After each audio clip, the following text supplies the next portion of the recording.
You know that feeling when a colleague gets put on a performance improvement plan for missing 2 deadlines, and down the hall, the manager who created the conditions for those missed deadlines, the one who changes priorities every week, who takes credit in the meetings and distributes blame in the one-on-ones, who everyone knows is the actual problem, is heading into his 4th year in the role? And you sit there thinking, how is this still happening? Not as a rhetorical question, as a genuine one.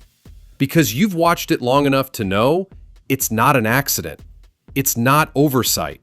It's not that leadership hasn't noticed. It's something else entirely. Something structural. Something that the organization is, in its own way, designed to produce. That's not cynicism. That's pattern recognition. And the pattern, once you see it, is very hard to unsee. Here's what nobody tells you about bad managers who never get fired. They call the people who complain about them difficult. They call the turnover on their teams a pipeline problem. They call the disengagement a motivation issue. And they call the manager himself a complex personality who's nevertheless effective at delivering results. What they don't call it, what the organization is structurally prevented from calling it, is a leadership failure that the system is actively protecting. You're not imagining it. The protection is real, and it was never accidental. Here's the thing. There's a specific dynamic that organizational researchers call upward performance decoupling. The tendency for managerial performance to be evaluated almost entirely on metrics that flow upward toward leadership, while the damage flowing downward toward the people being managed remains largely invisible to the people making retention decisions. Your manager's boss sees the deliverables, the project completions, the budget numbers. They do not see the Sunday evening anxiety on your team, the resignation letter someone drafted and deleted 3 times, the conversation you had with a colleague in the parking lot about whether it was worth staying. Those things are real costs. They just don't appear on the dashboard anyone is looking at. And here's the mechanism that makes this almost impossible to fix from the inside. The people with the power to remove a bad manager are, almost always, the same people the bad manager has spent the most energy managing upward. The charm, the reliability in the right moments, the ability to present well in the rooms that matter. These are not incidental qualities of the bad manager. They are the core competency. The people above see the performance that was designed for them to see. The people below experience the performance that was never meant to be visible. But then there's something else happening here. Underneath the visibility problem is a second layer that makes the situation even harder to change. Bad managers are frequently retained not despite the damage they cause, but because of a specific kind of value they provide that good managers often don't. They absorb organizational dysfunction. They implement unpopular decisions without complaint. They maintain control over teams in ways that require the team to suppress their own judgment, which, in organizations that find employee judgment threatening, is genuinely useful. The bad manager who rules through ambiguity and fear produces a team that doesn't ask uncomfortable questions, that doesn't push back on strategy, that doesn't surface problems upward in ways that create work for leadership. And in organizations where the comfort of senior leadership is a higher priority than the performance of the people doing the actual work, that manager is not a problem to be solved. They are a solution that happens to be destroying the people underneath them.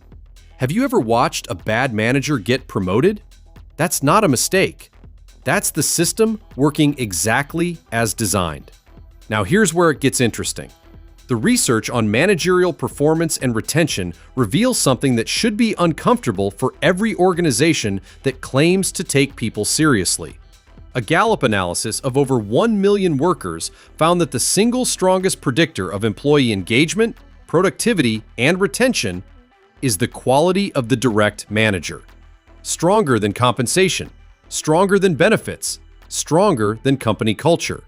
And yet, despite decades of this finding being widely known and widely cited, the rate at which genuinely poor managers are identified, developed, or removed has not meaningfully changed. The gap between what organizations say about people being their greatest asset and what they actually do when the evidence of managerial damage is directly in front of them is not a knowledge gap. It is a priorities gap. The knowledge has been there for years.